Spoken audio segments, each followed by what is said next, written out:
ये देखो पूरा माय सामने मायके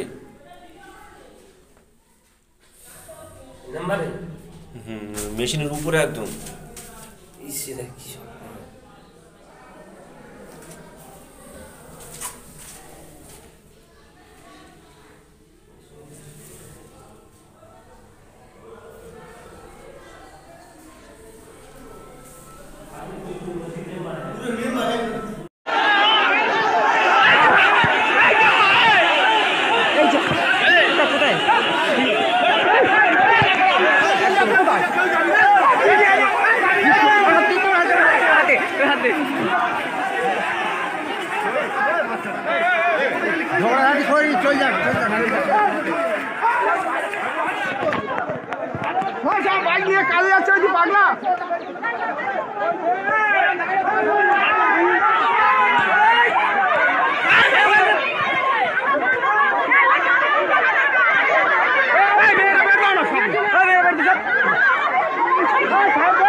चलो चलो चलो चलो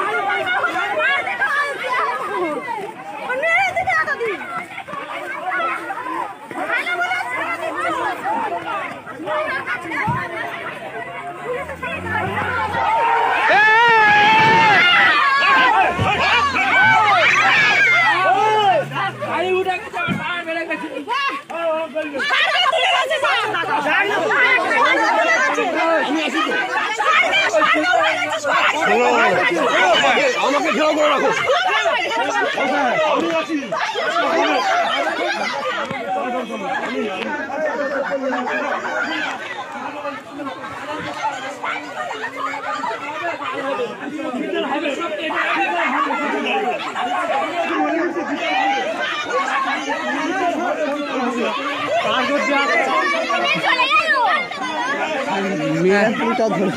ধর ধরছে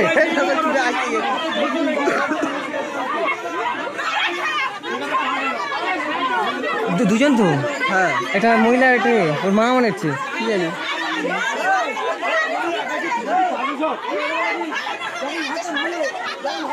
এরা নাকি সকালে ধরেছে তা হামার তো রাখবি নাকি মারতে হবে না পুরো মিডিয়াটা ছোটখাটো কিছু না ও যদি থানায় তো ছাড়া পায় ডাইরেক্ট বন্দুকের গুলি করে মারতে হবে হ্যাঁ সব চাল চাল এগুলো চাল সব ছেড়ে দেবে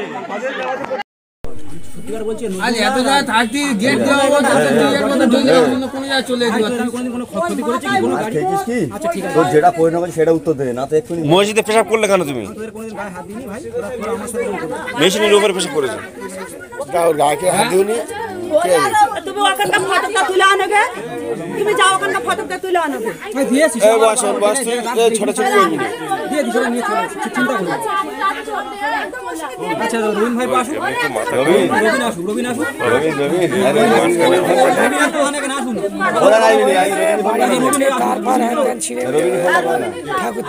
মোটা হাগা করেছে তাহলে মসজিদে এসে প্রে করবে ওর মামারা ধরে নিয়ে গেছে মূলত কিসের জন্য আমার ঘরটা মূলত জ্বালানো হয়েছে এটা মূলত একটা চক্রান্তভাবে যে ওখানে কোনো মুসলমান ঘর করতে দেওয়া হবে না। এর আগে যখন মিস্ত্রিরা কাজ করতো তখন তারা ইচ্ছা করে এসে তাদের সাথে উল্টোপাল্টা কথা বলতো বা উল্টোপাল্টা বিভিন্ন রকম কথা বলে তাদের কাছে ফোন নাম্বার নেওয়ার চেষ্টা করতো বা তাদের সাথে কোনো রকম ষড়যন্ত্রভাবে ঘরটা বন্ধ করার তারা চেষ্টা করতো।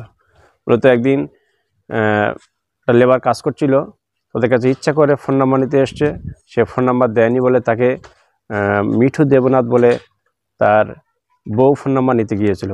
তার বউয়ের নাম সুপ্রিয়া দেবনাথ এবং তার মেয়ের দ্বারাই ওই ঘরের লেবারের সাথে কোনো রকম ফাঁসানোর চেষ্টা করে।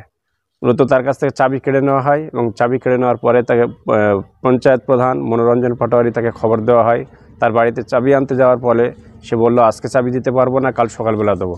তো রাতারাতি ওরা পরিকল্পিতভাবে তারা ষড়যন্ত্র করে বড় বড় 20 কেজি ওজনের হাম্বল 4-5টা এবং আরও অনেক মেশিন পার্ট ছিল, বোমা ছিল, তারা ঘরটা ভাঙচুর করে যে এই বলে যে এই ঘরের মধ্যে তারা অপকর্ম করেছে, কিন্তু আদৌ তা নয়।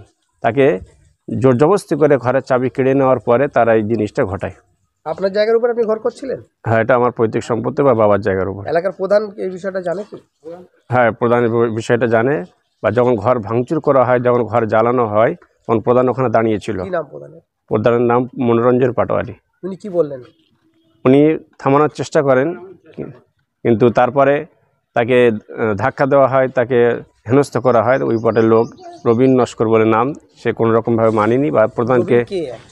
রবীন আসলে প্রধান পঞ্চায়েত মেম্বার, তো বিজেপি না তৃণমূলের। আচ্ছা, আপনারা প্লিজ বাইরে থেকে বলবেন। হ্যাঁ, সদস্য। আচ্ছা, মসজিদে কাল যে ঘটনাটা ঘটলো, এই ছেলেটা তো চাকরি করে বলছেন আপনি। হ্যাঁ, ওই ছেলেটা কি ঘটিয়েছে? মূলত সকালবেলা এসে প্রথমে মসজিদ ঢোকার পরে একদম মসজিদের যেখানে মেম্বার, যেখানে ইমাম সাহেব যেখানে দাঁড়িয়ে খুতবা দেওয়া হয়, সেখানে বলুন যে শবে বরাত, কাল শবে বরাত শবে বরাত ছিল। শবে বরাতের দিন সকালবেলা, বৃহস্পতিবার সকালবেলা ফজরের নামাজ পড়ে আমরা বার হয়ে যাই, যে যার কাজে সব বার হয়ে গিয়েছে।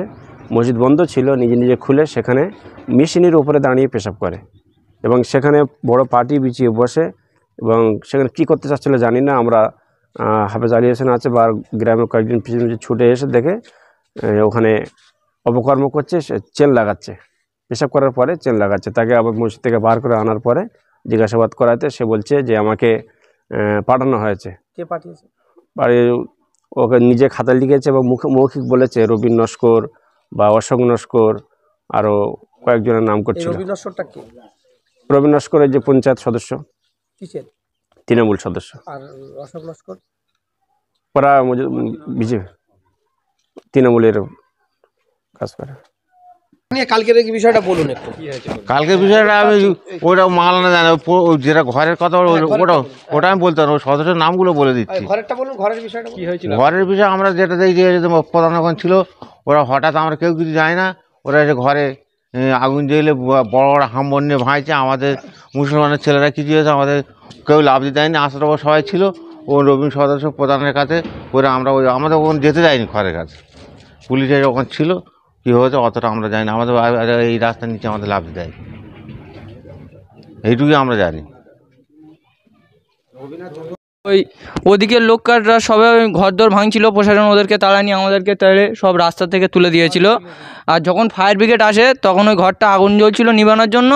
ও পাড়ার মানে সব মেয়েগুলো, হিন্দু পাড়ার মেয়েগুলো, ওরা আগুন নিভাতে দেয়নি। ওই ফায়ার ব্রিগেডের পাইপগুলো টেনে সব তুলে নিয়েছিল। ফায়ার ব্রিগেড আগুন নিভাতে পারেনি। লাস্টে একটু পুলিশ এসেছিল, জোর করে হালকা করে পানি দিয়েছে, তার মধ্যে সব জ্বলে পুড়ে ছারখার হয়ে গেছে। বাধা দিল কেন? ওরা ওখানটাকে ওই হিন্দু পাড়াতে কয়েকটা লোক মদ টদ খায় ওখানে, ওই যে কটা সদস্য আছে ওরা। ওই রবীন নস্কর, ও তোমার অশোক নস্কর, ও অশোক হালদার, অথচ হচ্ছে নাথপাড়ার কিছু ছেলে, ওরা ওখানে মদ টদ খায়, আড্ডা মারে। এবার দেখেছি একটা মুসলমানরা আমাদের হিন্দু পাড়ার ভেতরে একটা ঘর করছে, এমন একটা রাস্তার গায়ে, কিন্তু ওদের ওই বর্ডারের মুখ কোনটা, ওরা আড্ডা দেয় সবসময় রাত দিন। এবার ওই ঘরটা ওই দেখে ওরা জানে যে এখানে একটা মুসলমান চাপবে আমাদের যাতে অসুবিধা না হয়, এই জন্য একটা ইস্যু করে এসে এইসব ভাঙচুর করে ঘরদোরগুলো সব ফাটিয়ে দিয়েছে, বড় বড় হাম্বল মেরে। কারা করেছে? ওই অশোক নস্কর ছিল, অশোক হালদার ছিল, রবীন হালদার ছিল, আরও হিন্দু পাড়াতে অনেক, ও নাথপাড়ার কিছু ছেলে ফেলে ছিল, বিন্দাখালিতে সব কটা এসেছে, সব হিন্দুরা সব এসেছে, এসে ওই সবগুলো ভেঙে দিয়েছে। প্রধান সেখানে থাকা সত্ত্বেও এইসবগুলো কাজকাম করে। মনোরঞ্জন পাটোয়ারি, টিএমসির প্রধান। আর এই অশোক টশোক এরাও তৃণমূল করে? সকালে টিএমসি করেন। কারা? আমরাও টিএমসি করি। আপনাদের ঘর ভেঙে দিচ্ছে অন্য তৃণমূল, কারণ যে একটা ওদের ওখানে আড্ডা টাড্ডা মারে, ওখানটা একটা মুসলমানকে ঘর বাঁধবে, মাওলানা ঘর বাঁধবে, এখানে এইসব অপকর্ম করা যাবে না। এই জন্যই এই রাগ ভরে এইটে একটা সাম্প্রদায়িক ঝগড়া বাঁধাবে বলে এই অবস্থাটা করেছে ওরা। আচ্ছা, এই গ্রামের নাম কি? মাছপুকুর, বিন্দাখালী। আমরা যেখানে দাঁড়িয়ে আছে এই রিসোর্টটা হচ্ছে মাহমুদনগর। মাহমুদনগর, হ্যাঁ। আচ্ছা, গতকাল রাতে এখানে একটা ঘটনা ঘটেছিল। রাতে নয়, ওটা সকালে একদম। আমরা ফজরের নামাজ পড়ে 6:30 নাগাদ বেরিয়ে গেছি। মিনিমাম 7টা নাগাদ হবে। ছেলেটা এসছে কোথায় থেকে জানি না, এসে মুতে আমাদের মসজিদটাকে পুরো অপবিত্র করে দিয়েছে। সেই ক্ষেত্রে আমাদের গ্রামবাসী সবাই এসেছিলাম, আসার পরে তাকে ধরে রাখা হয়েছিল, কাউকে দিয়ে ওকে মারধর করানো হয়নি। যদি বা মারতাম প্রশাসন এসে দেখতে পেতো, প্রশাসন এসতে সুস্থভাবে ওকে তুলে নিয়ে প্রশাসনের হাতে দিয়েছে, ওনারা নিয়ে চলে গেছে। আমি কি হয়েছে, কেন মনে হয় যে কিসের জন্য এসেছিল? এর আগে কিছুদিন আগে আমাদের ইমাম সাহেবের একটা ঘর ওইখানে বাঁধা হচ্ছিল, আমাদের ঠিক নাথপাড়ার ওই মোড়টায়। আমাদের ওই সাইডে কোনো মুসলিম বাসিন্দার কেউ নেই, উনি একা গিয়েছে। ওনাদের ষড়যন্ত্র যে এখানে মুসলিম পরিবারকে বসতে দেবো না, এখান থেকে বসতে দিলে উপরন্ত আমাদের ক্ষতি হবে, আমরা কিছু করতে পারবো না। আর একটা ষড়যন্ত্র যে একটা মেয়ের নাকি এরকম কিছু একটা করেছে, ফোন নাম্বার দিয়েছে না কিছু করেছে, এরকম সূত্র ধরে সেইটাকে ঘর মানে তার সূত্র থেকে ঘরটা ভেঙে দিয়েছে, জ্বালিয়ে দিয়েছে, পুড়িয়ে দিয়েছে। হ্যাঁ হ্যাঁ হ্যাঁ হ্যাঁ হ্যাঁ। আর জানি না এরা কি চাচ্ছে, আমরা যেহেতু পাশাপাশি আছি, আমরা মিলেমিশে আসি, এরা যে চাচ্ছে এই জিনিসটাকে ষড়যন্ত্র করে এদের দূরে, মানে যে আমরা একটা দল করি বা ওরা একটা দল করে, এরকম সূত্র ধরে এটাকে আগিয়ে দেওয়ার চিন্তাভাবনা ওদের পরিকল্পনা চলছে, বুঝতে পারলে। আমাদের তো ভারতবর্ষে তো অনেক রকম পার্টি চলছে জানেন তো, বিশেষ করে হিন্দু মোল্লা, এটা তো স্বাভাবিক।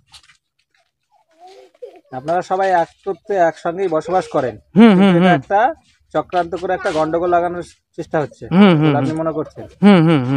আচ্ছা, তো তারা কোন দল করেন বা আপনারা কোন দল করেন? কোন দলের দ্বারা প্রভাবিত হচ্ছে বলে মনে হচ্ছে? না, দলের দ্বারা, তবে এটা উস্কানি দেওয়া হচ্ছে যে ওরা এই দল করে, হ্যাঁ আমরা এই দল করি, ওদের সঙ্গে চললে হবে না, আমাদের দুজনকে ভাগাভাগি যেরকম আছি ভাগাভাগি চলতে দেবো। কারা উস্কানি দিচ্ছে বলে মনে হচ্ছে? কারা উস্কানি দিচ্ছে যত সম্ভব, আমরা তো হচ্ছে কি বসবাস করছি এখন, বিজেপির প্রভাব খুবই বা আরএসএর প্রভাব খুবই, হ্যাঁ যেহেতু সেইভাবে তাদের কেন হিন্দু ও তারাই বাসিন্দার, কেন আমরা মুসলিম হয়ে সেখানে যাচ্ছি বলে বিরোধী এই ক্ষেত্রে হতেই পারে। হ্যাঁ হ্যাঁ হ্যাঁ হ্যাঁ হ্যাঁ ঠিক। আপনার নাম কি? আমার নাম কাশেম আলী মোল্লা।